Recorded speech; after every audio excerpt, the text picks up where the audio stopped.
Chairman, Committee of FCT Imams, and Chief Imam, Zone 3, Jumaat Mosque in the Federal Capital Territory.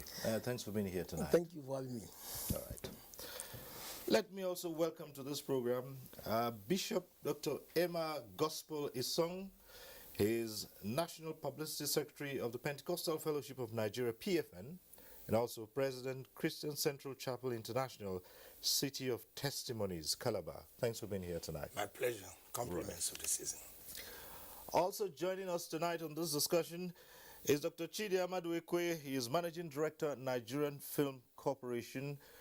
Dr. Maduekwe, it's good to see you again. Thank you. All right. And also here tonight is Mainasara Kogo Umar, economist, lawyer, historian, and international affairs commentator. Mainasara, glad to have you join us tonight. Be here. Good evening. And also joining us tonight via Zoom from Taraba State is the way the program runs. We do this every week so that you're well acquainted with the procedure. At the appropriate time, you can get to be part of the discussion in the studio. At that time, you'd see the lines, the phone lines. You can call in, take advantage of that and call in and air your views on the subject matter. And let's just quickly say when that time comes, remember to turn down the volume of your TV set if your call gets through so that we can avoid the hurlback or the echo. And not to worry, we'll remind you once the time comes when you can be part of the discussion. But once again, welcome to this discussion on the place of religious institutions and national integration. So let's start by looking at the main focus of religious institutions in society. Ordinarily, let's start with you, Imam. Yes, we give thanks to Almighty Allah. We ask Him to continue to uplift and make this country of ours to be great and greater. Religious institutions are institutions that are meant to enlighten people, to bring people to the direct obedience to the commands of their Creator. Along this line, you will find out that their basic responsibility is for them as religious institutions, and of course, the leaders of the institutions should be role model to others. They must possess some qualities which will make people to respect and honor and obey and listen to them. Now, if this is achieved, and that is the duty of all prophets, all messengers were sent to preach to humanity to obey their Creator. And these prophets are having the qualities that qualify them to pass across the message, and people are having confidence in them. Now, I'm mentioning this point because religious institutions may not be able to discharge their responsibilities when they lack the merit of being role models. And these are among challenges probably along the discussion is going to be discussed. All right. Oh, thank you. Again here, emphasis very clearly that they must make sure the messages they are passing across to their followers should be a message of peace, honoring one another, and especially when it comes to justice. And this is across different category of citizens, whether they are Muslims, whether they are Christians, whether they are worshiping idols, whether they are Yoruba, whether they are Hausa, whether they are Northerners, whether they are Southerners. This is across because all of them are children of Adam. Allah says in the Quran, وَلَقَدْ كَرَّمْنَا بَنِي Adam. We have honored the children of our grandfather Adam. So they are equal. And that's why Islam is very categorical about the issue of equality. Allah says, Ya ayyuhan nasu, inna khalaqnakum min dhakarin wa untha, waj'alnakum shu'uban wa qaba'ila lita'arafu, inna akramakum indallahi atqakum. O you mankind, we have created you into male and female. And nobody can deny this. and then we are make you into tribes and nations. Nobody can deny this. Then Allah says, the best of you is not the tribe you incline to. It's not the southern or northern you incline to. The best of you is the most conscious of you. All right, thank you very much, and we'll put the same question to Bishop Isong and say, what's the place of religious institutions? What's the main focus from your perspective? Thank you so much. Glad to join in this discussion in awakening Nigerians who are already very religious people. I think what people mistake for religious institutions are maybe pseudo-religious institutions. A true religious institution, be it Islamic, Christian, Jewish, or otherwise, must have in mind God consciousness. When Imam was speaking, I just remember Isaiah chapter 9 verse 6 in the Bible.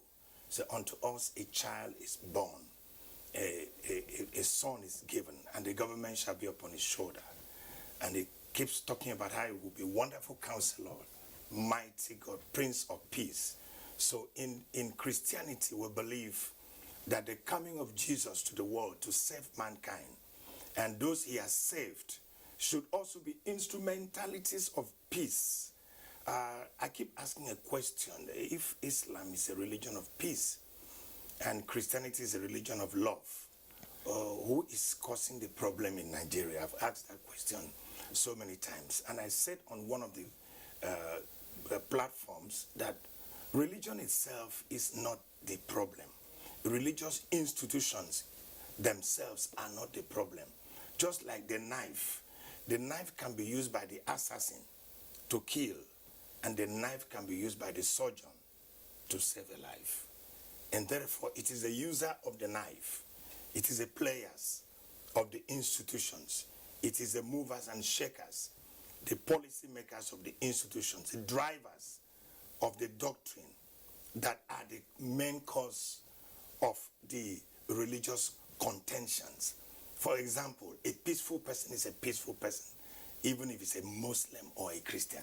A violent person is a violent person, be him a Jewish person or otherwise. So we have to, in today's discussion, apart from discussing the institution of religion, also talk about the drivers of those institutions, the players of those institutions, the inclinations and dispositions, the temperament of these drivers of these institutions. Like the Imam talked about, that if you are supposed to be a leader, you have to possess some qualities and characteristics that command integrity and respect.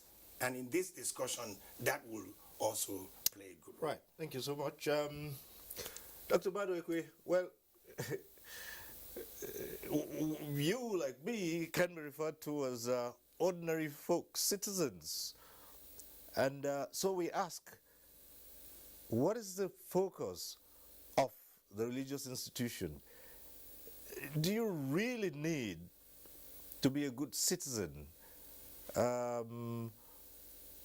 if you're not one or the other, or if you do not belong to any of the religious institutions? In other words, can you exist and be a citizen that is conscious of the place of other citizens without being affiliated to an institution that may be termed religious? It's my pleasure being here. For us to talk about national integration, and the arrowhead of the discussion is religious institution. If the issue here is national integration, we're only isolating one out of several other factors which are very consequential that will make it possible for us to have national integration. And when we overflog the role of religious institutions in national integration, we end up losing it. Because like the last speaker did say, it is just one out of the several arrows, that will help us move in the direction of national integration. Because those who are practicing any kind of the religion have the region they come from. They have the race they belong to. They have the culture they are adherent to. And all those things have influence as to how they relate to other people from other regions or other sections of the country or the nation. And when all those things are not reflected in tandem, we don't achieve much with issue of national integration. I am of the opinion that focusing just on religious institutions as a driver towards national integration will mean that other very robust portion of national integration is being missed. Having said that, yes, who we are color our approach to how we believe the religious indoctrinations as a guide to what we do to follow mankind in the nation. So we have to look at it by integrating the other arrows: the region, the race, and of course, the religion. Okay, so we'll explore in further detail these parameters that you talked about. But let's go across to Mainasara, and you've listened to 3 earlier speakers. What you make of our discussion today, our topic here, Mainasara? Over from Dr. Madukwe's submission, you can rarely be a statesman without belonging to any of the religious institutions. When you take the Constitution as a grand norm, Section 38 of the Constitution has given the freedom of thoughts, conscience, and religion. Now, under that one, there are so many other provisions in the Constitution talking about Sections 14, Section 15, Section 17, Section 23, Section 24, and Section 42 of the Constitution. All these talks about in practicing your religious, the right to exercise your religious right, you should be accommodative. In other words, you should be a common brother. You should not do it to the detriment of encroaching into the liberties of other people. Where your right ends is where the liberty of other people begins. And then the same Constitution, when you take about Section 10 of the Constitution, brought about a paradox where it says that it is prohibiting possibility of having any state religion, whether at the state level or at the federal level. Now, this is the where the problem lies. Nigeria, by its homogeneous nature, is a country of multi-religions. Multiple religions are existing in the country. There is nowhere in the Constitution where you have Islam or Christianity mentioned or traditional religions.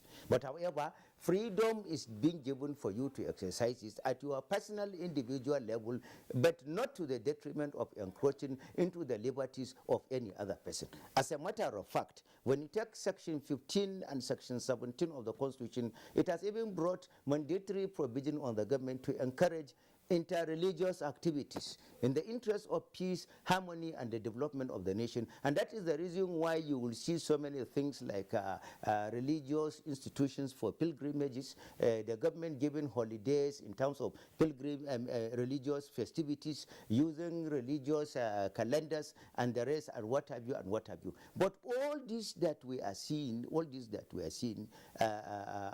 it is because of the inconsistency under Section 10.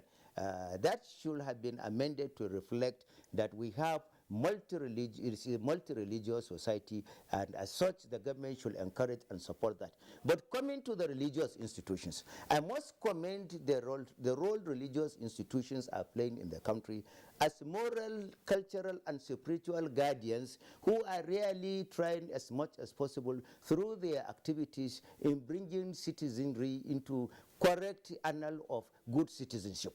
Government too should really be symbiotic in this relationship. Government should really come into probably for establishment of Ministry of Religious Affairs so that these institutions will be supported fully rather than looking at them essentially as private enterprise, because the interest of the common man, the interest of the generality of the people, as per section 14 subsection 1, the sovereignty belongs to the people, and these people are closest to the people than anybody because of the religious devotion of Nigeria. That is even the reason why in recent years we were adjudged as the most religious country, even though not minding the fact that we are practicing religion by birth rather than by faith in Nigeria. And that is the reason why you are seeing so many problems we are going to digest probably in the course of this discourse tonight.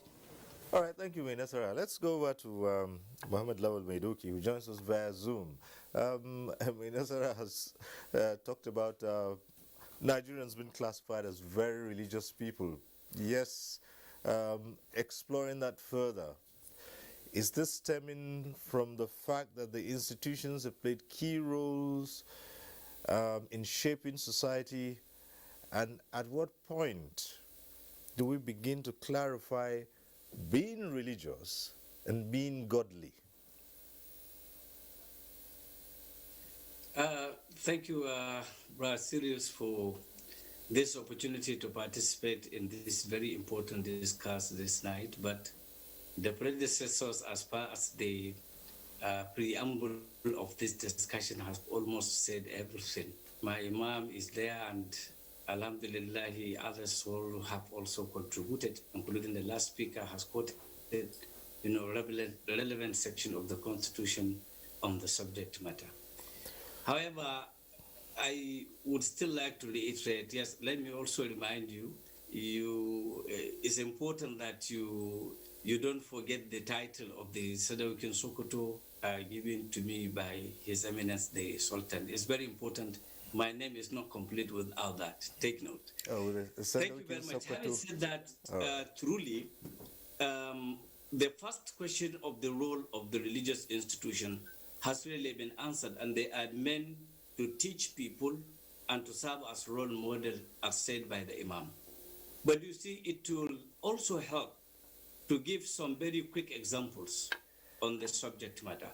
The Prophet of Islam, Muhammad sallallahu alaihi wasallam, has exemplified this in unequivocal terms.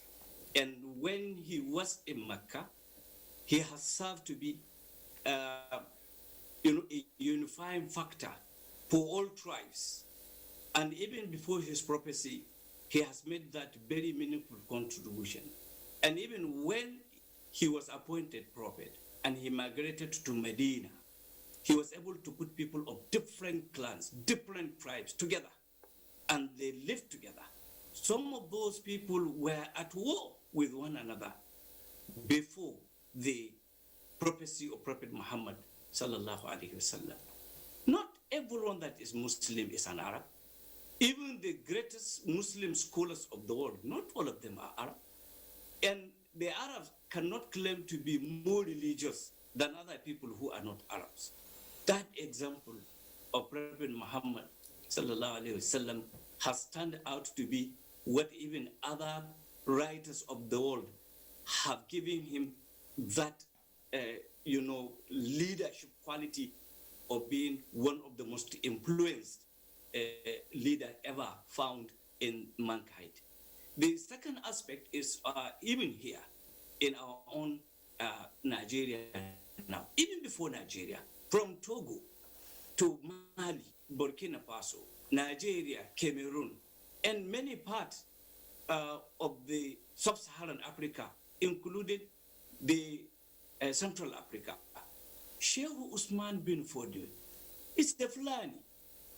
But if you look at the flag bearers and all the places where Sheikh Usman bin Fodio has reformed Islam, it has been very peaceful and quite peaceful. And as you have asked me rightly, when did it happen? In the discuss here, probably we will get to that point. But it is on record. Even people like Clapperton, when they came to this part of the world, they said, peace has been established so much that a woman can take a casket of gold from Sokoto to Adamawa or Maiduguri without fear of anybody to attack her or kidnap her or rob her. That has been peaceful.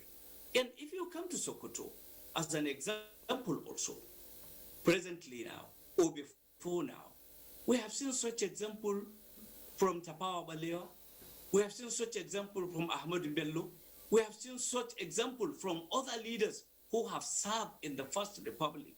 Majority of them have collaborated and lived with one another. When you come to the Nigerians, Nigerians ordinarily, all Nigerians, by virtue of being the president of the Muslim Student Society of Nigeria from 1993 to 1999, by virtue of myself being the president of the Muslim Youth Organization from 1990, from 2000 to almost 2007, and currently now leading over 50 Islamic organizations who have mutually and voluntarily come together to work together. We do not know of this tribalism. We do not know of what we are having now. I have traveled almost every part of this country.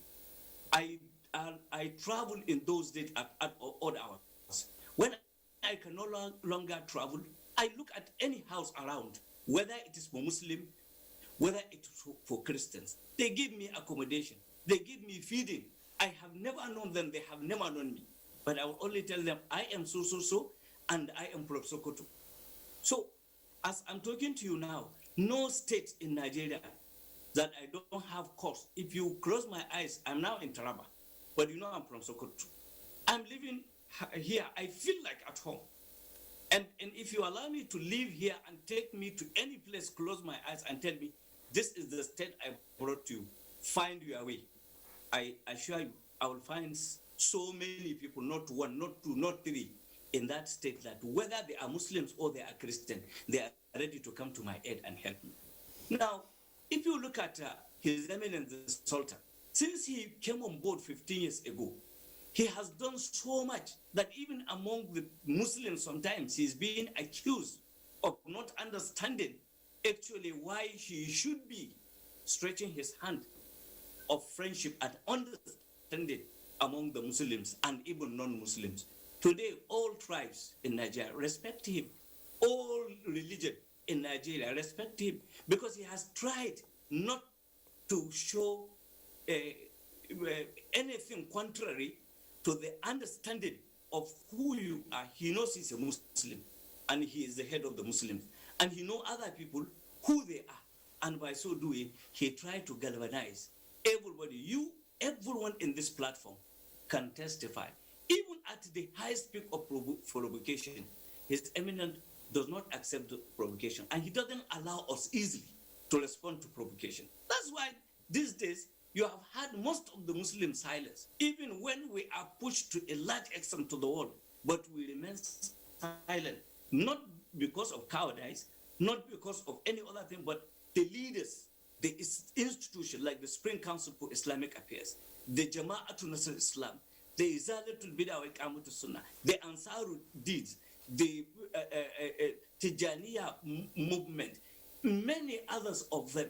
You cannot quote a single one of them that has called for anarchy and has called for war in this country. And most of the sufferings. Thank you so much, Sadawikin Sakwato. These are some of the issues we'll be examining as we go on with it. And an important aspect of this is what you have just mentioned yourself. You have just told us you hold the title of Sadawikin Sakwato. Now, we will return to you shortly and find out if that is a traditional or a religious title, and then we'll take it from there and see how it plays out in forging national integration. But we'll return to you shortly. But let me come to Bishop Isong and say here that Nigerians are speaking in one voice when they say there should be equity, justice. And it doesn't matter whether they're Muslim, Christian, from the north, from the south, wherever. They're united in saying equity, fairness, justice should be the guiding principles. Now, are these different ideals from what you find in religious institutions? Yeah, thank you so much, Siri. The last speaker spoke very broadly, of course, like you rightly observed, combining the influence, the power of ethnicity on religion and the power of religion on nationality. And if you ask me about equity and justice, it is the belief of all the preachers and believers of both religious divides. And every Nigerian, let me say this.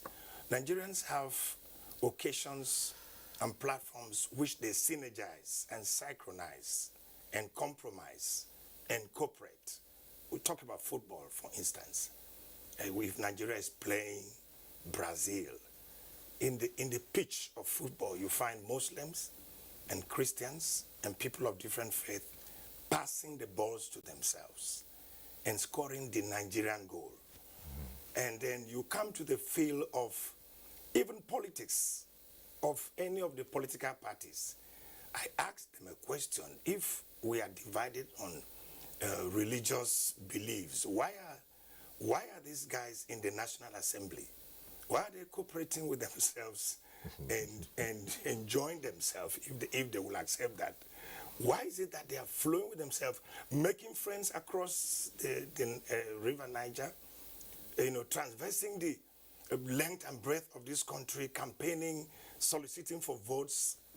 It therefore means that when we say there are religious differences, some group of nefarious people, with all respect, are hijacking religion and ethnicity as simply a weapon to buttress, to support their myopic tendencies, or to push forward their little-minded philosophies. Over to justice and equity. I think this country will live much more at peace.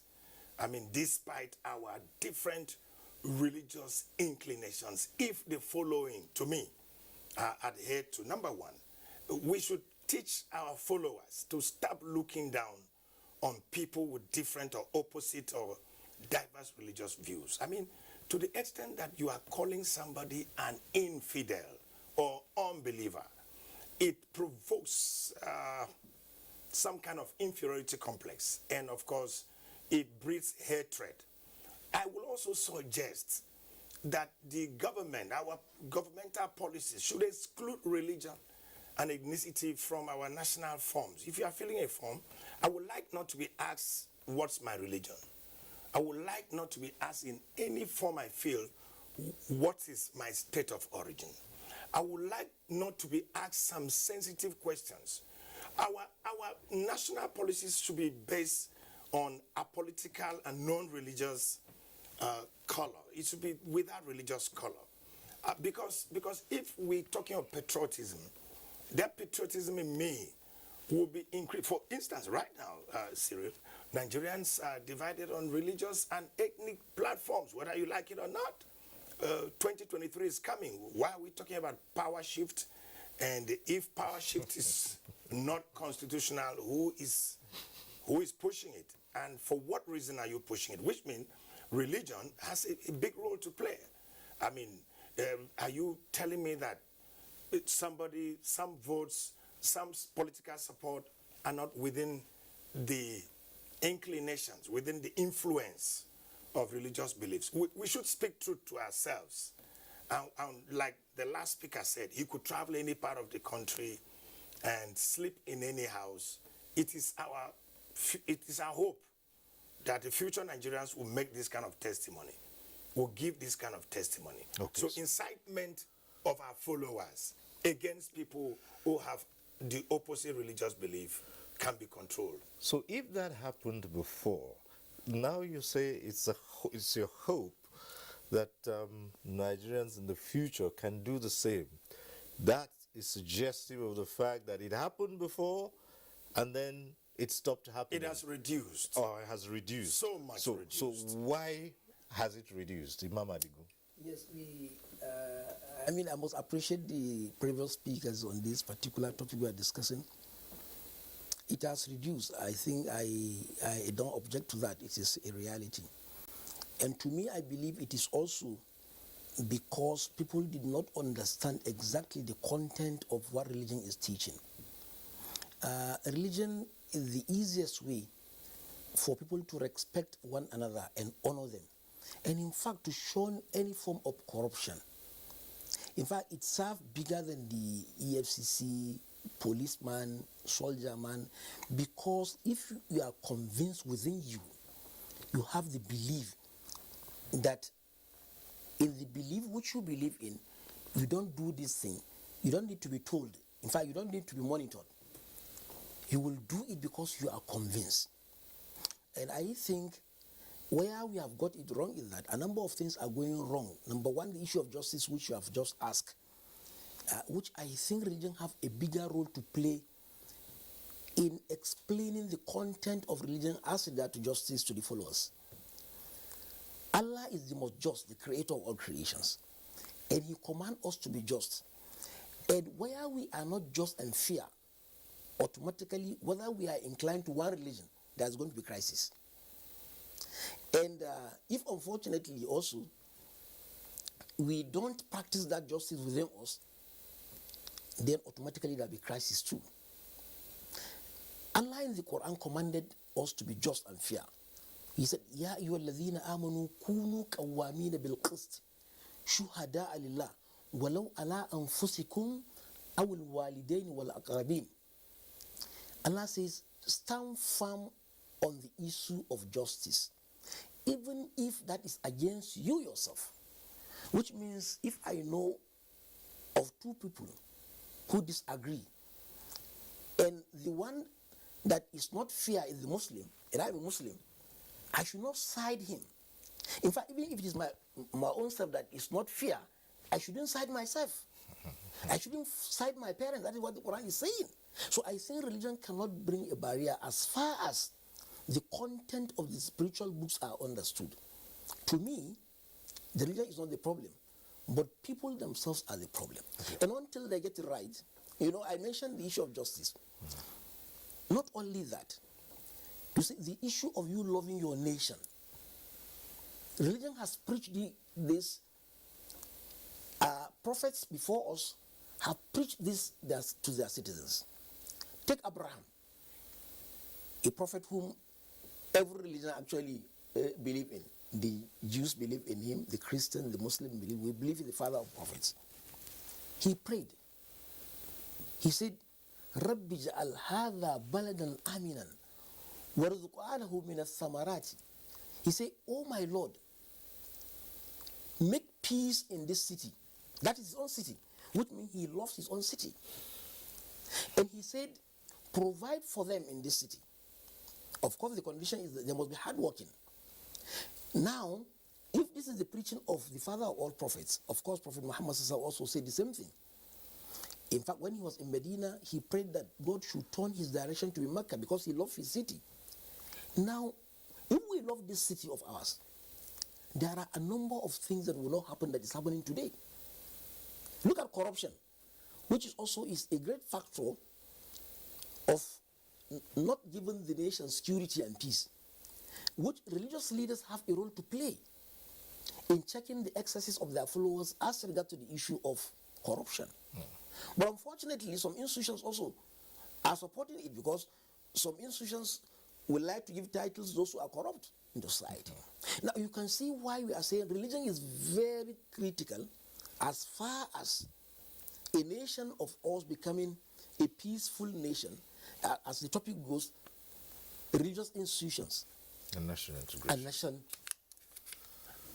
This nation that belongs to us, if we want it to be a great and greater nation, then automatically we cannot suspend religion. We can only use religious people also, leaders particularly, to preach what is the content of their book, not their own selfish interest. If they do that, I'm telling you, we are going to live in peace because no religion will allow anybody to encroach the right of another. And in Islam particularly, Allah says, Lakum dinukum waliyad-din. People have their religion, you have your own religion. If you want them to respect your religion, you must not in any way go against their religion. And look, the beauty of Islam, again, let me say very clearly, that it is a broad religion that accepts, look, a Muslim must believe in Jesus Christ, alayhi salatu wasalam. I think that is a plus. He respects Mary, the mother of Jesus, alayhi salatu wasalam. In fact, there is no chapter in the Quran that is named after a woman except the mother of Jesus Christ, alayhi salatu wasalam, Surah Maryam. This is not invented, it is their content. Okay. Now also, a Muslim believes in Moses, alayhi salatu wasalam, and his book, which means if you are looking for a universal religion that tolerates everybody together, I think it is Islamic religion. So we should not in any way think religion has no role. It has a role, but people should preach exactly the content of what is obtainable in their spiritual books. All right, we have a number of reports on the matters at stake. We'll take the first one now from Lagos. It's by Abolade Salami. The strength and unity of Nigeria as a heterogeneous nation that promotes different value system, beliefs, traditions, and religion has enjoyed relative peace and development in many facets of nationhood. While the country holds in high esteem the quest for national unity and peaceful coexistence, religious institutions fashioned in the line of true reflection of teaching the essence of love and obedience to God as well as constituted authorities have served as bridging block and beaming the light of hope and peace between the leaders and the led. I know that Prophet Muhammad was reported to have said that Inama bu'ithtu li'utammima makarim al-akhlaq. That is the reason why Allah sent me down to entire mankind is to come to this world and perfect all the immoralities. So anytime any issue is arising in our community, I think religious leaders should prefer solution to it, because we are the one that is gathering, that is having large gathering, be it Christianity, Islam. People do believe us when we talk to them. So it is better. The best thing from us is to teach from the book. Although Nigeria's population is increasing, with its attendant consequences, therefore, more than ever before, the unifying factor between religious bodies to propagate national integration for growth and cohesion should be at the front burner. In 1 Corinthians 13:13, hope, faith, love, said they are very important. But he said the greatest one among them is love. But all religion preach moral. They preach belief. They preach good character. So the totality is love. And when we talk about love, all religion preach love. So church leaders, religious leader, Islamic leader, we should preach love. So if we preach love, there will be no fighting and disunity or crisis among religion. As government is deploying all in its arsenal to discourage hate speech, fake news, and unverified information, religious institutions are encouraged to toe the line of preaching messages of national unity, peaceful coexistence, and love. All right, our next report comes from Sokoto by Shehu Mohammed. Sokoto State has been known for its peaceful nature, mutual understanding, and love for one another. The accommodating nature of the state also guarantees a peaceful relationship amongst people of the state and resident communities who are mostly Christians. Though religion has become a tool of mobilization and empowerment in Nigeria, religious actors believe that politics force to negate the principle of oneness among moral actors. Sultan of Sokoto and President General Supreme Council for Islamic Affairs Muhammad Saad Abubakar has been in the front line of preaching peace, unity, and understanding amongst religious bodies. Based on our religious belief, based on our Islamic belief, to understand one another the more. And we cannot understand people if we don't get close to them and talk to them. See how close we are as one family. You will hear maybe if they start to speak, people who have spent all their lives here, 48 to 50 years in Sokoto, and that's why we don't call them non-indigenous. Any person who happens not to be a Hausa or a Fulani or whatever from Sokoto and lives here, we don't call him non-indigenous. We call him resident communities. And when we come together and discuss them, we find that we are all on the same page, we are on a common ground.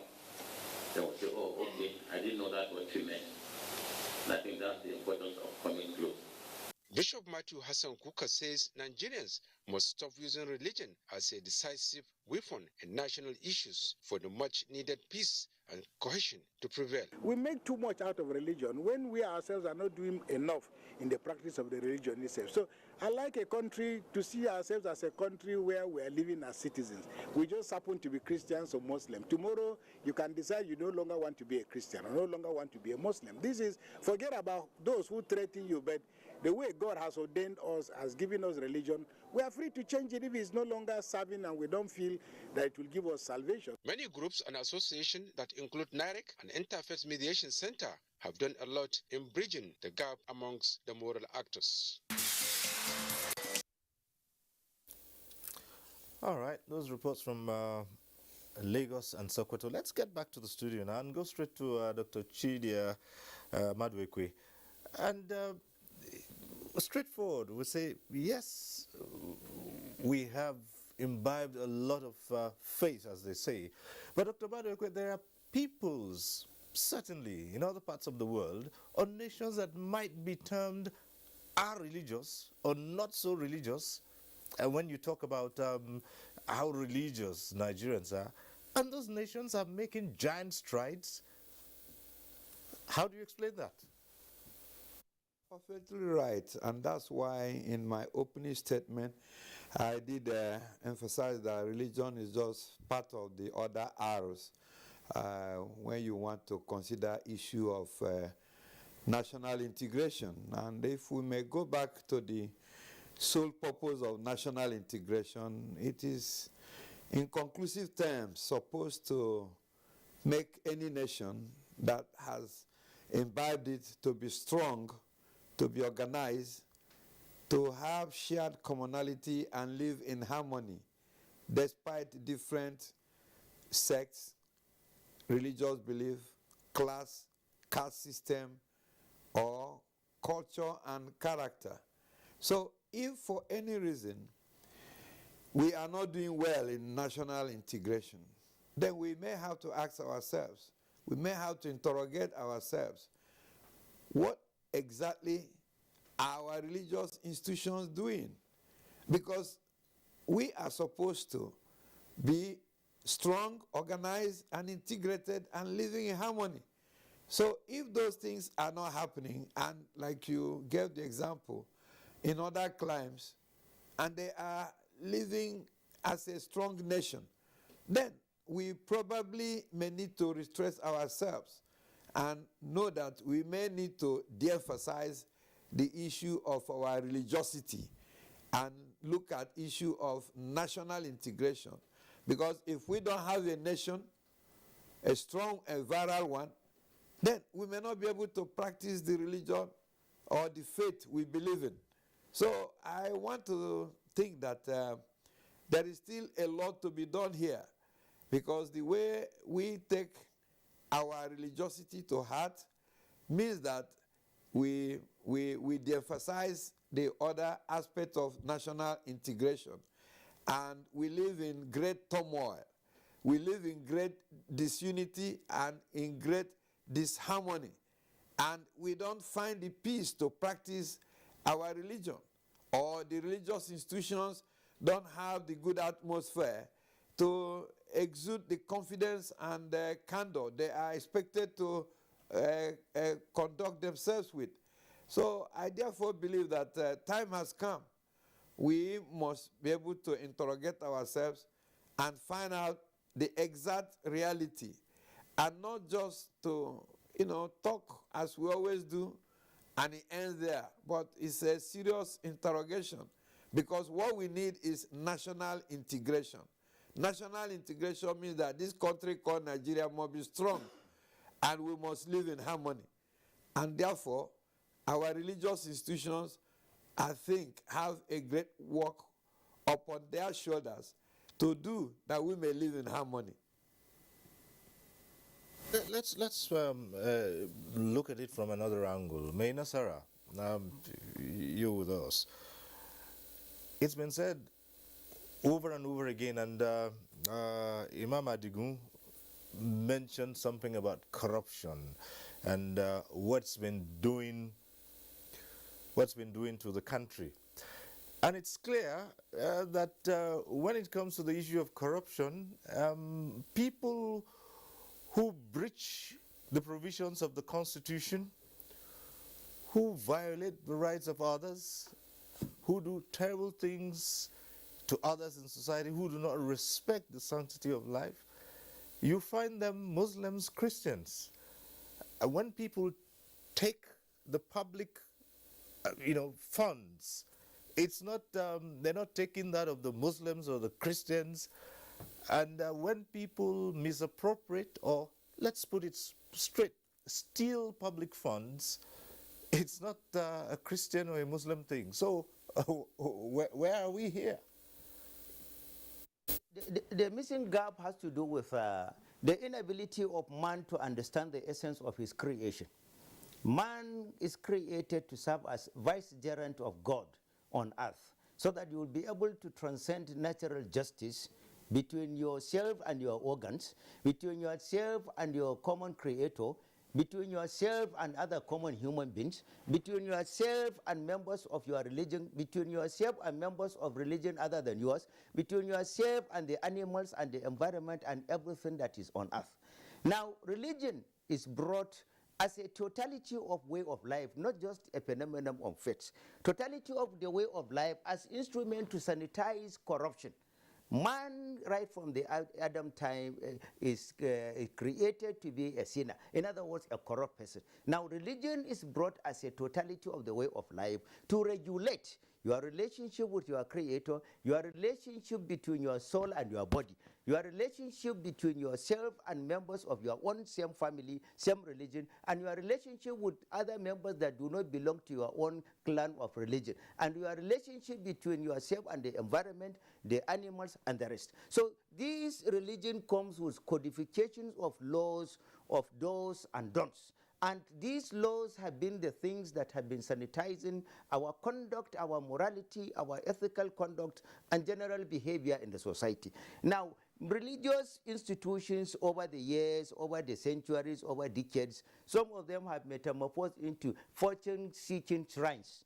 And some of them have metamorphosed into instruments of seeking political patronage or instrument of exhuming economic favors, either from the adherents of the religion or from the government. Now, this is the reason why you see some countries that are even against even religion. For example, if you take countries like Vietnam, countries like China, countries like Korea, countries like Russia, countries like Japan, these countries do not practice much of religious adherence. But nevertheless, they develop so well because they believe they are representatives of who creates them, and they believe that they have the inherent responsibility to ensure balanced justice between themselves and the environment, and by doing what? By respecting the constituted laws of the society they find themselves in.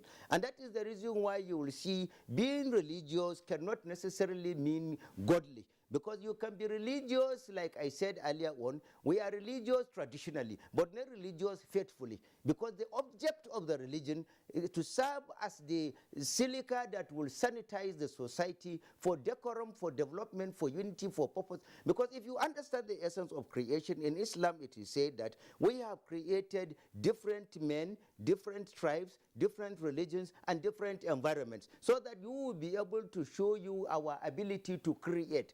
But the closest one in the eye of God is he whose conduct is more acceptable in the laws of guiding your living as a human being. Now, taking that into cognizance, you will now find out that generally the God, if he wants, he will have created all of us the same species, same black men or same yellow people or same whatever, or the same tribe or the same religions. But he decided to create us different tribes, different religions, so as to enable him to use it as yardstick to test whether we are able to serve as his vicegerents in transcending natural justice on the flow of the world, And look at countries that are more religious, having more number of religions than us. Take the case of India, for example. Take the case of United States and so many other countries. They are more populous than us, having more religious differences than us, having more different tribes than us, having many, many things different from. But in India, for example, take the case, they are living in peace and harmony because they understand that religion is the instrument under which people will understand their differences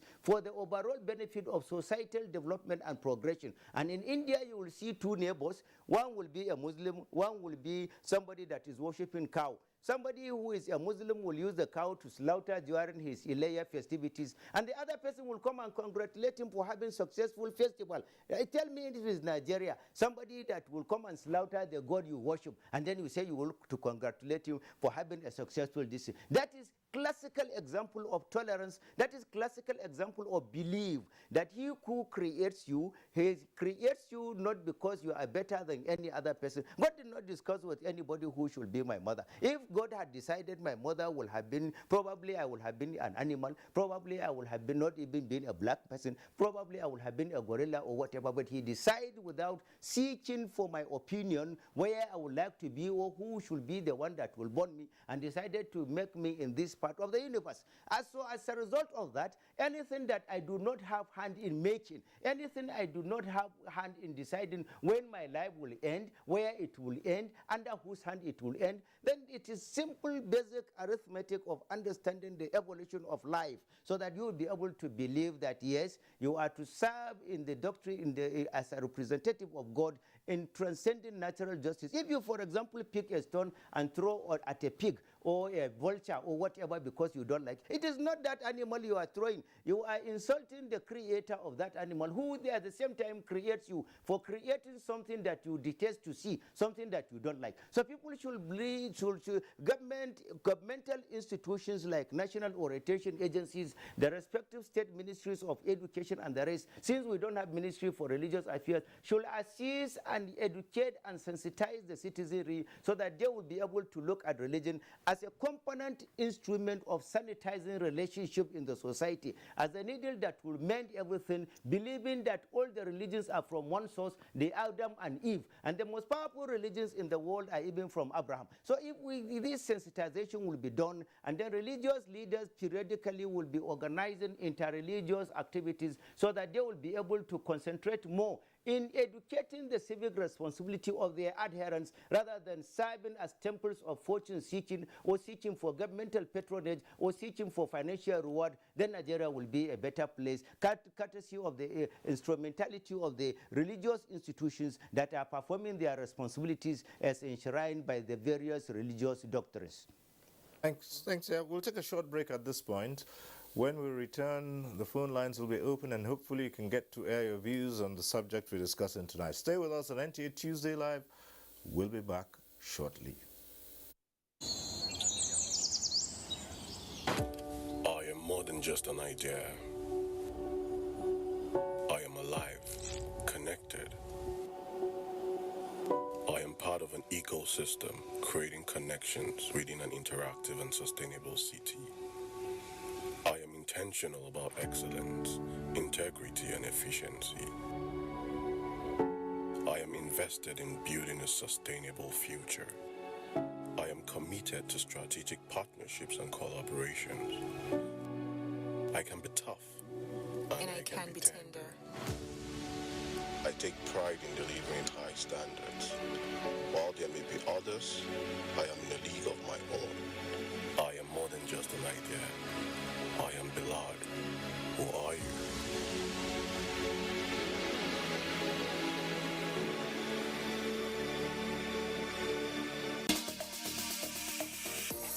We have come to the end of another successful year. We wish to appreciate all those who mean so much to us.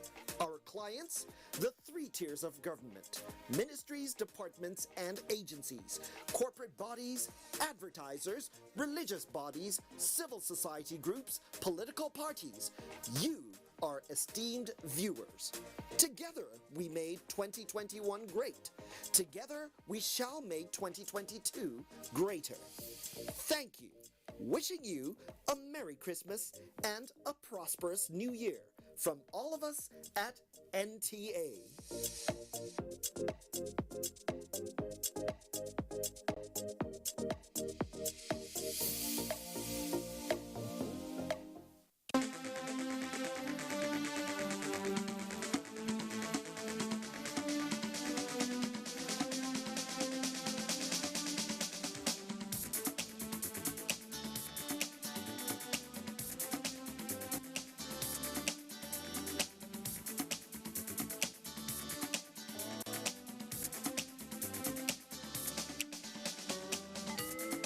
NTA Tuesday Live, a network issue-oriented innovation talk show.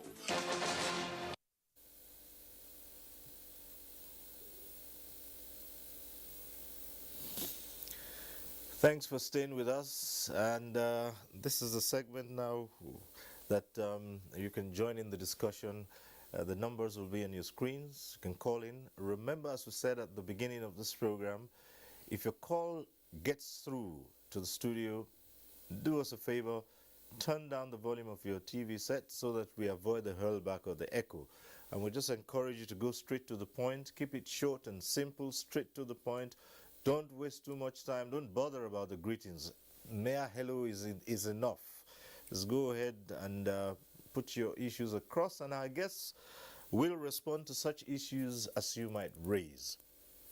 So let's start up the segment by going to Muhammad Lawal Maidoki Sadauking Sakwato. There's a reason I said we'll come back to you on this question, and he's joining us via Zoom. So if you're there, Sadauking Sakwato, let's begin to look at cultures and tradition and the influences of religion in upholding values, instilling values, and where they converge in the matter of national integration. For instance, I said you are Sadaukin Sokoto, and I said I was going to, ask you, is this traditional or religious, or both? Alhamdulillah, it is both. And it is anything Sokoto Caliphate is religious. But my religiosity may not be as that of my Imam, Dr. Tajuddin Adibu. However, I was talking, and incidentally, in the report presented by Sheikh Hudetti from NTA, it has summarized what Sokoto is all about, being the center of the reform of Sheikh Usman Danfodio, which all other Muslims, not only in Nigeria, followed. One of the things I want to add there, even in the schools, there's no discrimination between indigent and non-indigent. We pay the same school fees, or we don't even pay school fees. Therefore, the government, consistent government after government, has maintained this in Sokoto. It's a clear example. And all tribes, I think you cannot remember when there was any uprising in Sokoto, when the residents chased out non-residents communities. They own shops, they own houses, they own businesses, and we've been living together. And Sokoto, even during Sheikh Usman Danfodio, is not for only one tribe. When you go to Gondo in Kebbi State, it's the same. When you go to Katsina, when you go to Kano, it's the same. When you go to Maiduguri in Borno State, it's the same. We have been very peaceful and living with one another with respect and even interplaying with one another. Just like every other time, a Tigman or a Kanuri man sees a Fulani man, he has seen somebody to joke with, and we remain ever friends. Now, I want also seize this opportunity to say there is difference between understanding and difference of living my religion, beliefs or fundamentals, and taking yours. That cannot happen.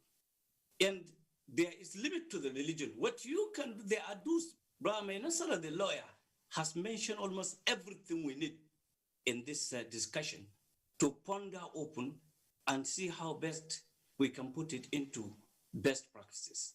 Now, When we come back to the issue of your question of the culture and the religion does not in any way disagree with cultures that are good.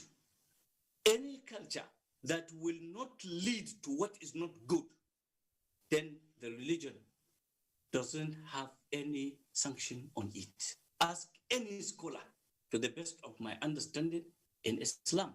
It is also cultures who will either have effect on the social living or on your religion itself, your belief, or on your health, or maybe that is detrimental to the environment, that religion will not accept it to the extent of its inconsistency.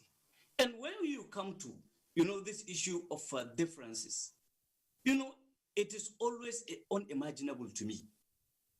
And Imam Adibun said, we must learn religion. We must learn what Islam teaches. And if you're a Christian, you must learn the true teachings of Christianity.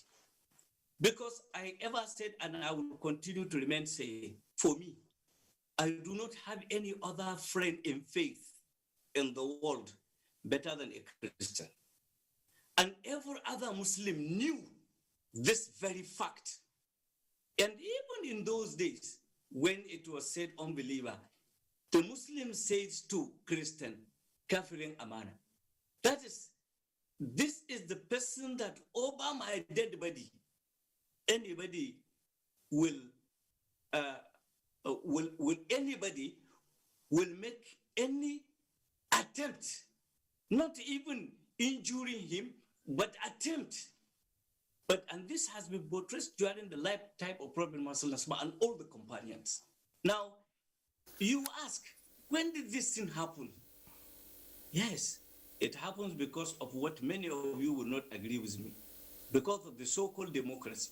Okay, all right. I'll ask you to hold on a while there. We have a caller who's been on the line for quite a while. We'll return to you. You've mentioned something now that democracy has brought in a lot of issues. But let's go to the phones and see if we still have Ahmed calling in from Plateau. Hello, Ahmed. Are you there?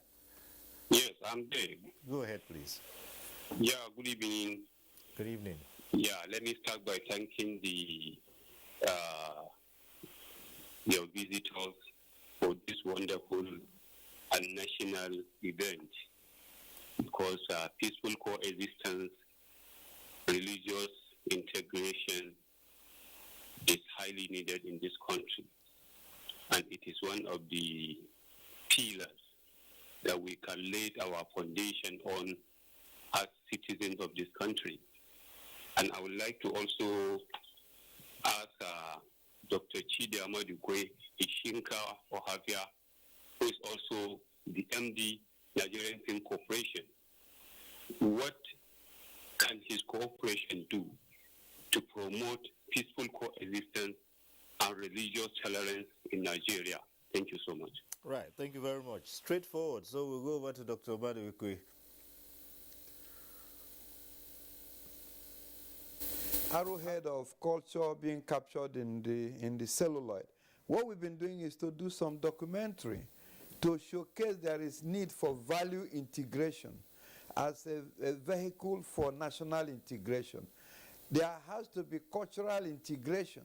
We capture the diverse culture of our land and ensure that these things are viewed and people can have a buy-in into it to say they are Nigerians. Because when we are Nigerians, we are stronger and better and greater as a united nation. There must be value in even the way we dress. And that's why today you can see I not only wore my Igbo cap, I also wore my Northern or my Yoruba dress. Because these two things culturally makes me a Nigerian and show that we are integrated. When you see me in this coloration, and you think I'm a Nigerian, we have started developing the culture of integration. But when we think that this is from this place, and so I cannot dress like that, I must have a particular way to dress. And the cinemas or the films which I head the industry must show a particular type of cultural narrative in order for me to be interested, then we are dividing ourselves. I must take an example from the question to say that we have a very big creative industry that is highly rated in the world. As a matter of fact, second best rated. And it's called Nollywood. This Nollywood was not created, it's not even a name from history given to this industry by a Nigerian. It was an American book writer that created this Nollywood. But unfortunately, because we lack national integration, you can see even in the industry, we are beginning to hear about this wood and that wood and the other wood and the other wood. Okay, if we have Nigeria, instead of us to run and embrace Nollywood, we start, breaking down into various wood. That is why when I was talking, I did say that the issue of race, the issue of region, the issue of culture are part of the things that are limiting us towards national integration. And religion is just one out of the several of them. And sometimes when we focus so much in religion, we now lose it all. But let me end, since the caller came from Plateau State, by discussing this story of somebody whom I've never met, but he was telling somebody, and I heard about it from somebody, how long he has lived in Plateau State. That his grandfather was born in 1909 in Plateau State, where you now have, is it Naragota, or where you have the University of Jos, the permanent site. And they have been there before the grandfather. You can imagine the grandfather was born in 1909. And they all have been into leather work. And the children, the great-grandchildren have been into leather work. Now, you want to tell that person he's not from there? You want to chase him? You want to look for him, to hunt him like a gazelle? And what kind of national integration we are talking about? We must come to understand that wherever you are, as a Nigerian, whether Hausa, Igbo, or Yoruba, that you're a Nigerian. You've been born there, and so like one speaker said, we shouldn't be asking ourselves, what is your religion? It's not necessary in any form we are feeling. Wherever we have lived, like the Sultan of Sokoto did say, you lived over 50 years in Sokoto, then you are part and parcel of Sokoto. We all are aware how Northerners many years ago, decades ago, was the mayor of Enugu. And even when he was opposed to run the election, he still ran as an independent and won the election because the people in Enugu loved him. They didn't care about where he came from. So I am thinking that if we are serious about national integration, then we have to speak truth to power and realize that we can't be hiding under one finger and trying to preach religion and try to talk about how peaceful either the Abrahamic religions are, but in practice, we are not showing that peace. Okay. The utterances we make, the kind of behavioral patterns from our pulpits or from our imam. I watched certain video, some Christians from the pulpit. I watched videos from imams, and the kind of hate that they pronounce from the pulpit cannot help us with national integration. And I must say that if we don't have a nation, I'm sorry, the other speaker was trying to say that democracy was what brought about a lack of national integration or disharmony. Okay, what was the whole thing about of the prophet? It's about governance. It's about governance. So whether it's religious and you are conquering territories, you are instituting emirs, and it's governance. Democracy is about governance. So when we do not, so I do not agree that it's democracy that have brought us here. We must go back to the issue of national integration and understand that we must be able to speak truth to power. We must stop pouring out hate from either the pulpit or from the churches, from the mosque, as the case may be. We must be able to have value integration. We must have cultural integration. We must go back to our festival, cultural festival. All over, there must be competition between the Southwest and the Southeast and the South-South and the North-Central in cultural festival. We must go back to what the founding fathers had. when they came up with either the National Youth Service or even First Act 77.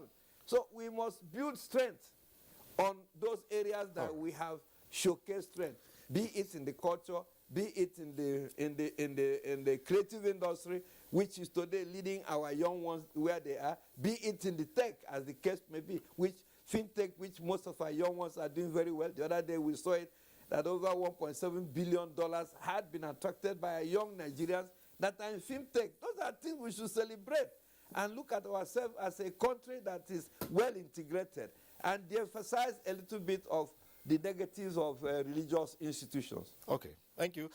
Let's quickly go to the phones. Umar from Kaduna. Do we still have Umar from Kaduna on the line? Hello, Umar from Kaduna. Hello, good evening, Cyril, and good evening to all the panelists. Yes, thank you for staying on. Go ahead. Yes, I simply wish to state that from my experience, I have noticed that in Nigeria we are very religious openly, but certainly unreligious internally within our hearts. I do not understand how a true Muslim or a true Christian, be he the cleric, be he ordinary follower, would willingly do all the corruption that is happening in this country.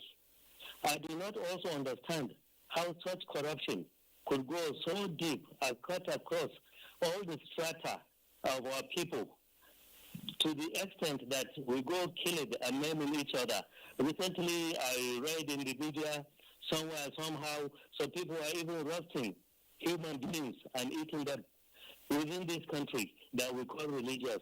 I think something is very wrong with the way we either define religious, or something is very wrong with the way we do our things here. I do not see that happening anywhere else in the world where people claim to be religious.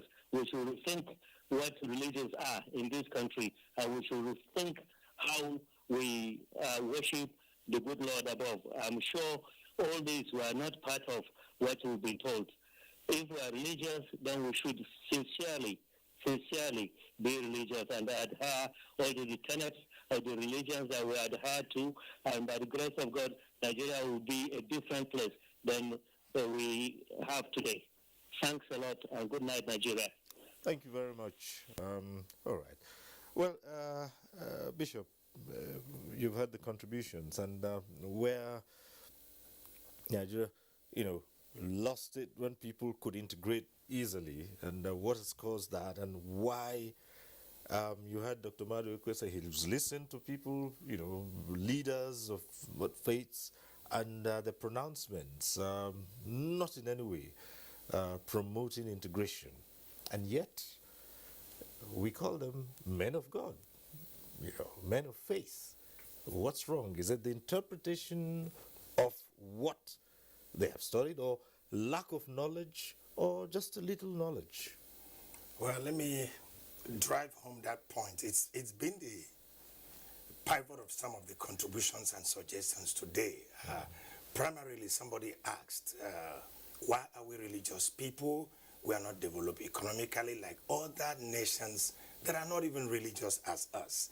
And secondly, somebody's coming here again. We are religious people, yet committing atrocities and perpetuating evils in the society. I'm going to have one wrap up for all these two sides. Now, I want you to know that somebody can be religious but not spiritual. Somebody can be religious. Let me speak like a Christian cleric. Let me speak like a bishop. Let me speak like someone that understands the Bible, because you see, I go through the internet, I go through the social media, and I see sometimes some pastor, for instance, committing a crime, and then somebody reads and writes and says, a Christian or a pastor did this. And when you look at the person, as I'm the publicity secretary of, for instance, Pentecostal Fellowship of Nigeria, I belong to the CAN, I belong to the PFN. When you look at it closely, as a major player of that institution, you know that this person is not even close to being a believer, not to talk of a pastor. So many impersonating humans around, both on both sides of the divides.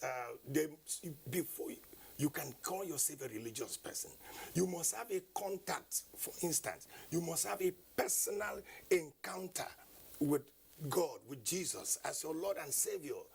There are things I cannot do because I've encountered Jesus as my Lord and Savior. When you read Matthew 19, verse 19, Jesus himself said, "Who is your neighbor?" And you read to verse 21, he said, a young man came to him and said, "I've done all the commandments, so why am I not entitled to eternal life?" And Jesus said, "Okay, you know what? You've done all the commandment," which is religious now. He said, "Now, so you go and sell everything you have and give to the poor," which is a test of the heart. So religion is practiced in the head. But Christianity, for instance, spirituality is practiced in the heart. 2 Corinthians 5:17, except a man is born again, he cannot see the kingdom of God. So we have to, it's very subtle here. It's very, the dividing line is very narrow. But you have to divide between someone who has received God. One of the speakers said that Nigerians are religious only by birth. We are not religious by faith. And that really touched me. Because, for instance, there are two sides of a coin. The person of Christ himself and the doctrine and principles of Christ. Many people have accepted the person of Christ, for instance, but they have not practiced the principle, the basic beatitude of love your neighbor as yourself. Many people, whether they are, okay, for instance, many politicians come to power by swearing to the Quran and swearing to the Bible, but how many of those that swore to the Quran and swore to the Bible and swore to whatever they swore, how many of them are upholding the tenets of those scriptures they swore? I mean, we're talking about corruption now. Corruption continually increases in our society. Armed robbers that go to rob are of different religion. But you and I, of different persuasions and religious inclinations, we are not able to unite in the interfaith to pursue the thieves and to defend our common cake. So we should look at the national integration also in having religious integration first. We have to have religious integration first before we pursue national integration. Because if myself and the imam sitting here are not synergizing and cooperating, understanding, discussing, and interfacing, we cannot seem to fight corruption or to fight terrorism. Like I opened this discussion by saying that religion itself, nothing is wrong with religion. It's like a knife. The assassin uses the same knife and takes a life. And the surgeon uses the same knife and saves a life. So the knife is not wrong. We cannot throw away the baby with the bad water. Somebody was saying we should do away with religion. Oh, no, we cannot throw away the baby with the bad water. The knife is not bad. I have a knife in my kitchen. I use it to cut onions. I use it to cut vegetable. But God forbid that knife enters the hands of an evil man. He will kill with it. He will maim and slaughter with it. So let's see religion now as a beautiful thing God has given us, as our personal encounter with God in having a regeneration internally. The religion should be first internal before all the cloaks and garments we are putting on. It has got to be something you believe in. So that is what will solve our problem. All right. We have on the line now Idika from Abia. Go ahead.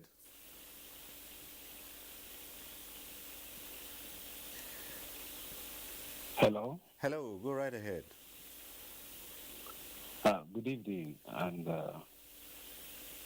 I would like to say, permit me to stand on your existing protocol. Just go ahead, straight away.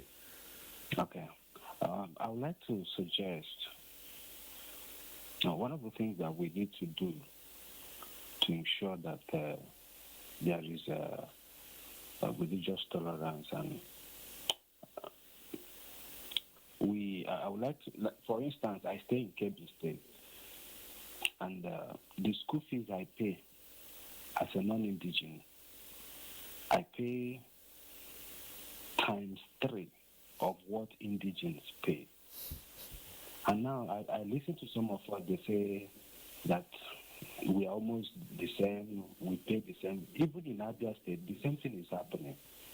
So if we can put a stop, if I'm in Kebbi State, what I pay in the higher institution is what everybody is paying. When it's time for employment, there is no question of your religion, There's no question of your state of origin. So when these things are put in place, it goes a long way to even bring qualified hands to handle such positions. For instance, I have a good friend of mine in KB. He graduated with first class, but he's not given employment. But someone who came out with second class lower, just because he's an indigene and then his religion. You see, where these things are continuing happening, you see that we are not going to have competent hands to handle such offices, and then we are not growing. So those are my contributions. We need to work in these areas. See that your religion, your state of origin is not questioned at all. Thank you very much. Thank you very much. And straight, we'll just push further from what the last caller has just talked about. Discrimination is practiced everywhere. He's just given an example. People, indigenous, non-indigenous, and if I might push it further, even within the various religious institutions, you still find sects and discrimination within Christians, among Christians, within Muslims, among Muslims. Even in the state, also local government was another local government. Exactly, local governments and all that. You see, the reality is that there is a misconception about the issue of religion. That's why the emphasis is always on the religion side. People are not aware that somebody may claim to be, let me give an example of being a Muslim, but he will act contrary to the teaching of Islam, but people will see him as an ambassador of that religion. If not, let me give one clear example of Rasulullah ﷺ, who brought the religion, whom all Muslims accepted to be the prophet of Allah subhanahu wa ta'ala, whom we believe in, whom we are copying. Because we are commanded by the Quran, لَقَدْ كَانَ لَكُمْ فِي رَسُولِ اللَّهِ أُسْوَةٌ حَسَنَةٌ. The best model for you is Prophet Muhammad ﷺ to emulate. While he was in Mecca, he preached in Mecca for 13 years. The brutal nature of the governance of Mecca then was against the teaching of Prophet Muhammad ﷺ because they worship idols. But when he knows that his people are intense, the hostility, the brutality, the persecution, the maltreatment was so high that they cannot more bear, Rasulullah ﷺ commanded his companions to migrate to Habasha, current Ethiopia, where the leadership is under a Christian leader. Because that environment is going to be better for them, and he did not in any way hesitate to do that. And he not even said, since he's a Christian, so there is no need, I will send you there. That is a clear demonstration that Islam is an accommodative religion. But let me mention one point that people are getting wrong. Not your going to the mosque always that makes you to be a good Muslim. The Quran says, chapter 2, verses 177, ليس البر أن تولوا وجوهكم قبل المشرق والمغرب ولكن البر من آمن بالله واليوم الآخر والملائكة, to the end of the verse. The verse is a very long one. Allah says it's not the only righteousness that you go to the mosque and face the Qibla and pray. That is part of it. But there are so many things that are attached to being a good Muslim. Number one, the point of saying religion can be suspended or we can do this, that is uncompromisable. Why? Because religion is beyond the universe we are seeing today. A belief in religion is beyond the four corners of the world. This life, as far as religion is concerned, is not up to 1 billion of what you are going to experience in the hereafter. So no matter the danger, no matter the difficulty you are undergoing here, there the life is a life that actually has no end. That's why if people believe in this content of the hereafter alone, will check the excesses of everybody. Okay. All right, we still have a couple of more reports to go. This one is from Asaba by Chinyere Okoli. The role of religion in peace, stability, tolerance, and genuine love for humanity are anchored on the fact that both Christianity and Islam believe and preach love, peace, tolerance, as well as promote unity and togetherness in the society. Despite the fact that these two popular religions in Nigeria believe in peace, there seems to be differences in the preaching of these virtues in the sermons by the clergy and putting them into practice by the adherents of different faiths. Some clergymen react to whether they actually inculcate the virtues of peace and genuine love to their adherents, as they are the closest to the citizens at the grassroots. Any leader, no matter your faith, whether Christian, Muslim, if your sermons or your messages to your followers or the nation as a whole does not make for unity, then you're not speaking for God. We, the Christians, our church leaders, are the people that should promote peace. Both Muslims and Christians, especially those who are preachers, should talk more on peace and unity and serious national integration, bringing one another to come together. Another important factor is the relationships among different religious bodies and how they are bringing about the much desired peace and national integration. My advice to all pastors, to all preachers is we should stay focused to our calling and have the fear of God in us. By so doing, we'll be able to support the government to take Nigeria to where this nation is supposed to be. It seems easy to say break, but breaking is very difficult. So let us encourage ourselves to be together in love, loving one another and forgiving one another. If you find yourself there as a preacher, talk more on what can unite us, not what can divide us. This is the ingredient that we need, especially now that we are in the era of democracy. They are of the view that practices that negate the principle of oneness by moral actors should not be encouraged. Virtues of love, tolerance, and peace should be promoted by all and sundry. All right, that report from Asaba. The next we have online is from Abakaliki, and this is by Ifoma Nwafo. There are different religion practices in the country. Prominent among them are Christian, Islamic, and the traditional religion. Interestingly, they are bound by common belief, peace, and love. This is as the institutions are said to preach peace and abhors anything evil in the sight of the Creator of mankind. I want to say that we preach peace as Christians. And so Christians preach peace because Jesus is the Prince of Peace. As Imam, every Friday we are preaching peace. Though it's not a normal Friday, anytime that we gather in mosque, we are preaching peace. There's never a place the Bible orders us to kill. We should not kill. That is the law of God.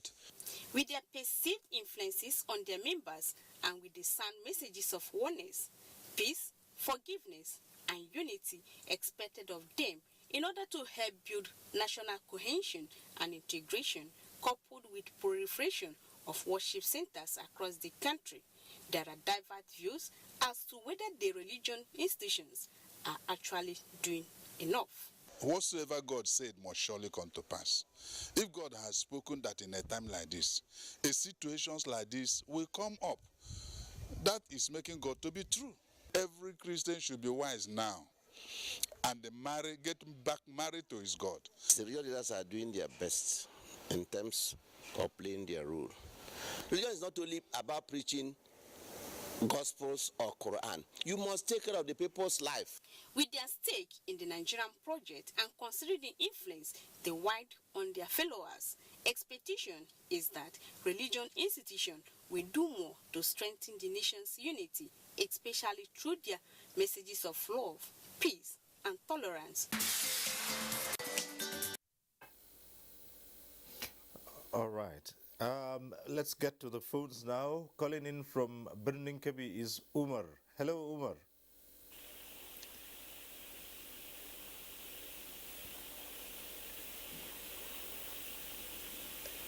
Hello. Yes, my name is Umar Anachi. Yes, Umar Anachi. Calling from Birnin.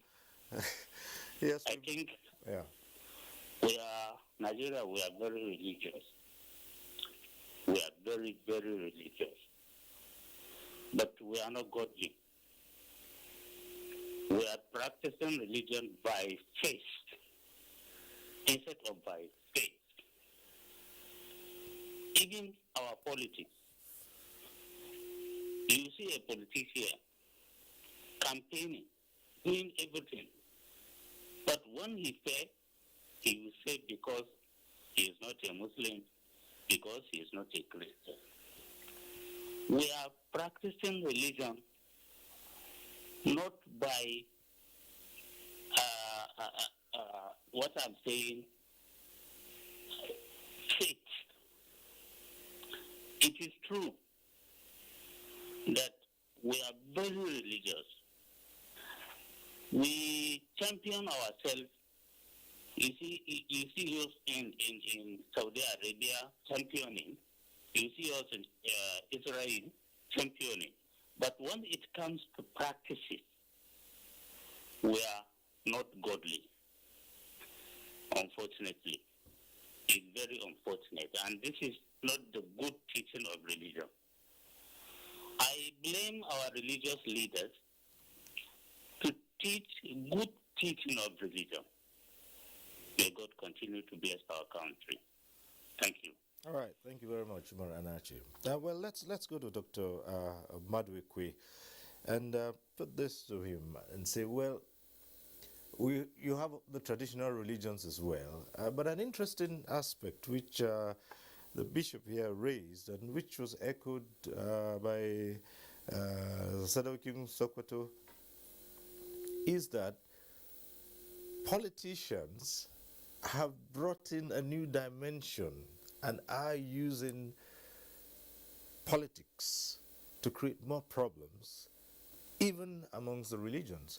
For instance, for the bishop, people take oath of office. Politicians take oath of office, and they do that with the instruments of their faiths. But that's where it ends. As soon as they put down those books, it's all over. Our last caller just said some people will go out and campaign. When they lose, it's about whether they are Muslim or Christian, and that's why they were rejected at the polls. But again, you do find politicians go out and campaign, and they use religion and say things like, do not vote for somebody of this faith, or do not vote for somebody of that faith. What are your thoughts on that? Quite simple. And I want to bring it straight to our men of God. Most of the time, they are not praying for the politician, they are praying on the politicians. They are not praying, but they are praying. They are praying on the politicians. And you find out that the politician, therefore, under that circumstances, are held hostage because they come to them and tell them what they think they must hear that will make them win election and make them feel that the more their tithes are heavier, the more the clarion call of grace will be upon them. And if these politicians go and do the wrong thing because they want to bring huge tithes to the church, we pretend as if we don't know how the corruption came about. So I would rather suggest that let our men of God pray for politicians rather than pray on the politicians. All right, Bedasara, still on the subject of people taking public office and then referring to their faith and not carrying out those things they have sworn to do. Some have said, look, what's the point? I mean, take your oath on the Constitution of the Federal Republic, for instance, and once you breach the provisions, then you are held to account. But when you take your oath on the Bible or the Quran, and you breach those, and some people will say, okay, well, leave it to God to deal with him. What do you say to that?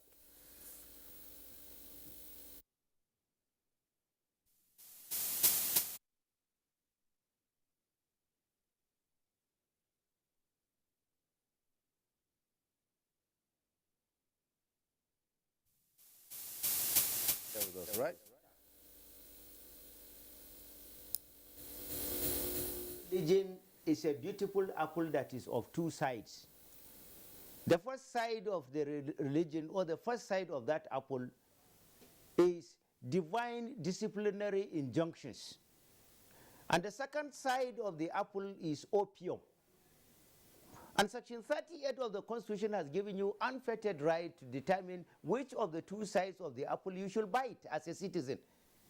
So there are those citizens that decides that, yes, let me imbibe religion in its own totality. Let me imbibe religion as a way of life, not as a symbolic cosmetic instrument of identity. So those people are the ones that are taking religion as a spiritual command for disciplinary enrichment, as a basis upon which it will determine the quality of life they will live in as representatives of God on earth. The other side are those people that take religion as an opium. They take religion as a scapegoat. They are interested in the religion merely as instrument for enrichment of their type of living on earth. These are the people you will see that even though, whether they are heading the respective religious institutions, they are using the religious institutions as instruments of fortune seeking, so that they will attract more followership into the dissent. That will be the basis upon which they will be able to integrate higher quantum of tithes. Or they use the religion in order to be aligning one political group, with aligning themselves or the institution with one political group or the other, so that at the end of it, you'll discover some of them taking up political positions, or some of them will turn out into spiritual contractors, so that they will be able to be fomenting trouble, and behind the scene they will be able to be begging the government to be able to oil their machinery as a means of trying to bring about peace and stability within the religious circles. So it is the responsibility of the government to really see to it that, irrespective of religious following, national discipline, national cohesion, national interest should be entrenched in the way we do our lives. The Constitution is very, very clear under sections 14, 15, 17, 21, 23, and 24 of the Constitution of the Federal Republic of Nigeria. Natural justice is there irrespective of their religious belonging. The problem we have is that so many at times some people's identity within the religious enclave will be seen as the basis upon which a laxity or otherwise will be applied when it comes to them making hate speech or any other thing, rather than uniformity in application of disciplinary sanction regarding whatever you do, whether you are a clergyman or you are an ordinary citizen.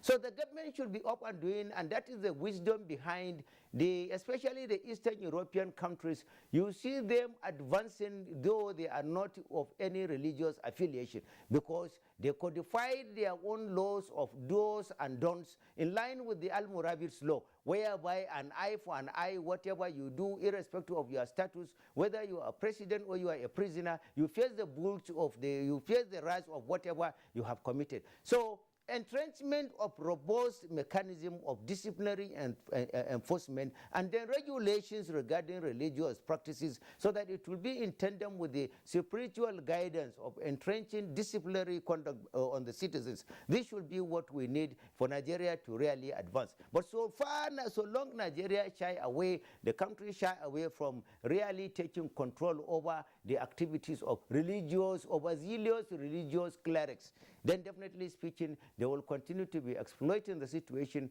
and things will be getting so bad in the country. Let's now go over to Sadaukin Sokoto, and still with us via Zoom. I believe you're still right there. We're on the last lap of this program now, so we begin to wind down. Two quick issues. The last time you were making a contribution, you did mention something about politics, democracy being responsible for some of the ills that we're seeing among religious integration and harmony. I just like to ask, you still stand on that premise? And beyond that, what should the leaders in this country do to find integration, a point where Nigerians can look back and say, yes, even if you have diverse religions, there's a point to meet here, and integration is the word. Thank you very much, Cyril. Indeed, I think I am happy that you have come back to that point, because you asked a question.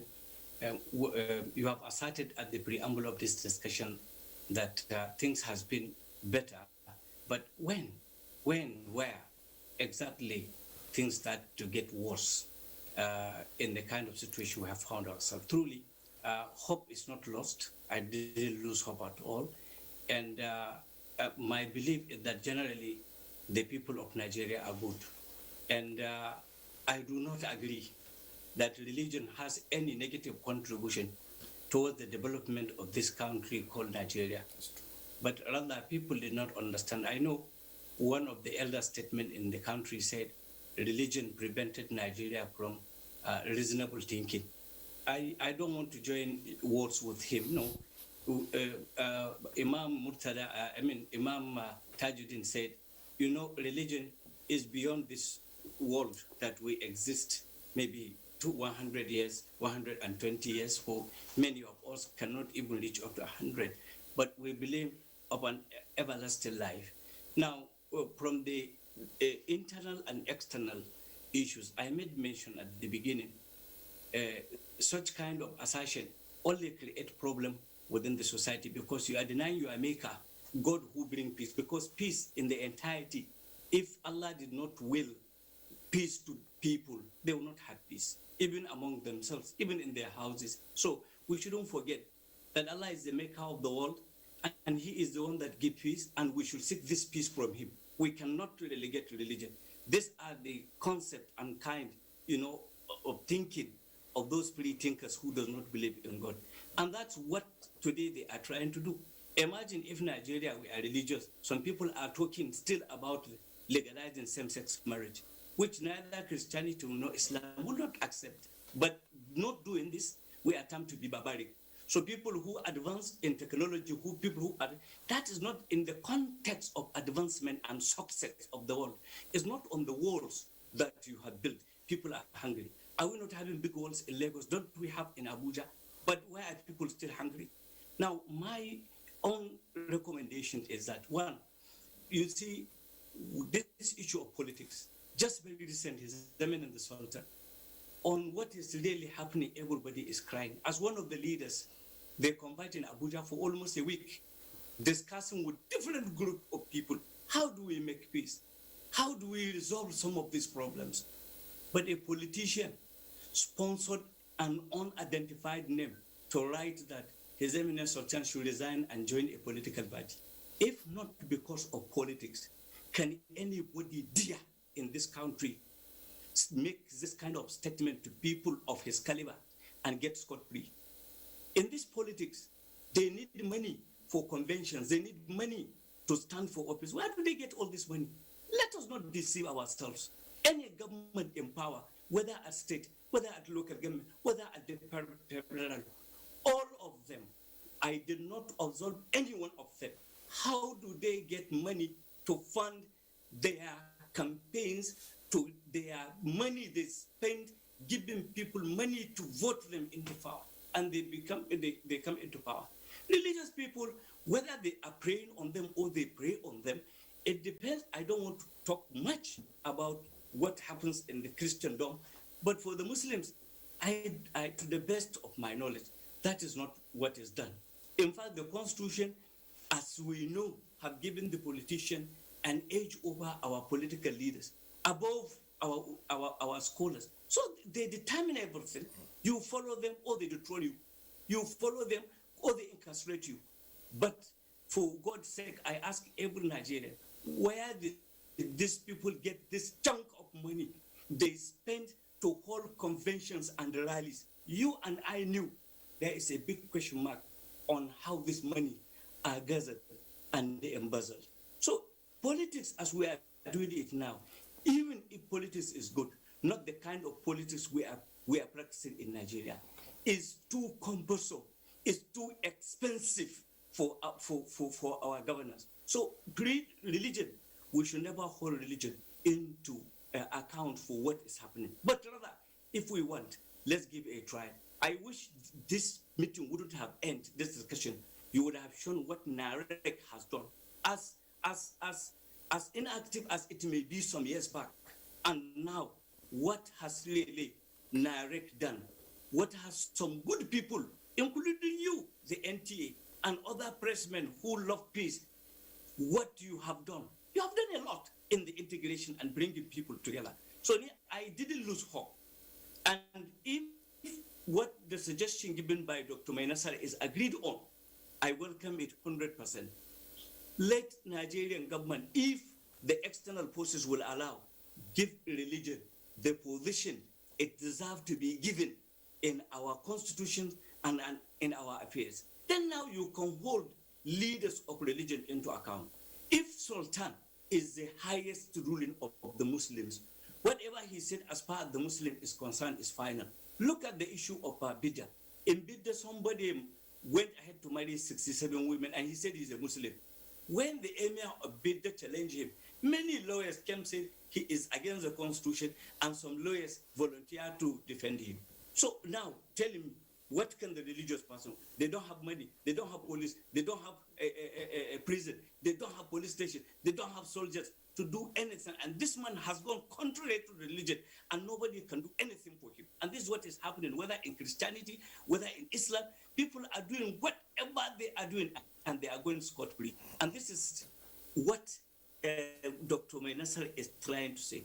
I wish those in the Hub of Affairs will take the tape of this discussion, put down some of this suggestion, let them give it a trial. I want to assure you that even today, to the best of my knowledge, Nigerians are good. And I love every Nigerian, irrespective of his creed or his tribe. And I assure you that many Nigerians will love each other. We have met at several places. Tell me when we take arms. These arms that are taken are championed by elites. There are elites who beat drums of war, push the people of this particular place to this one, to this one. So they are using the ignorance. There are other causes, of course, of insecurity and lack of national integration, as said by Maduke. But today we are talking of religion. Religion could play a very vital role in the integration of the people in Nigeria, and it's not far-fetched, and hope is not lost if we can still come together. I suggest to a minister who was part of us that can you now come so that we form youth NAREC in every local government of the 774 local government of Nigeria. All if right. The government of that I'd like to thank you so much. And there's still so much to say, but again, we must leave this conversation at this point. And there's no end to suggestions and the ways of forging national integration. And no one program can take care of all the issues. So we must leave this conversation and say a very big thank you to all our guests tonight. Let's say thank you so much to Dr. Tajuddin Adigun, Chairman Committee of FCT Imams and Chief Imam Zone 3 Jumat Mosque in the FCT. Thank you so much. Thank you for having us. And thanks also to Bishop Dr. Emma Gospel Isong, National Publicity Secretary of the Pentecostal Fellowship of Nigeria and President, Christian Central Chapel International, City of Testimonies, Calabar. Thank you. It's been a pleasure. Thank you so much, and Merry Christmas to every Nigerian. Right. And Dr. Chidia Maduekwe, Managing Director, Nigerian Film Corporation, wonderful all the time to have you join us on discussions like this. We thank you, sir. Thank you for coming. Thank you. Okay. And Mainasara Kogo Umar, economist, lawyer, historian, and international affairs commentator. Having you join a discussion like this is always very refreshing, especially when it comes to the aspect of the Constitution.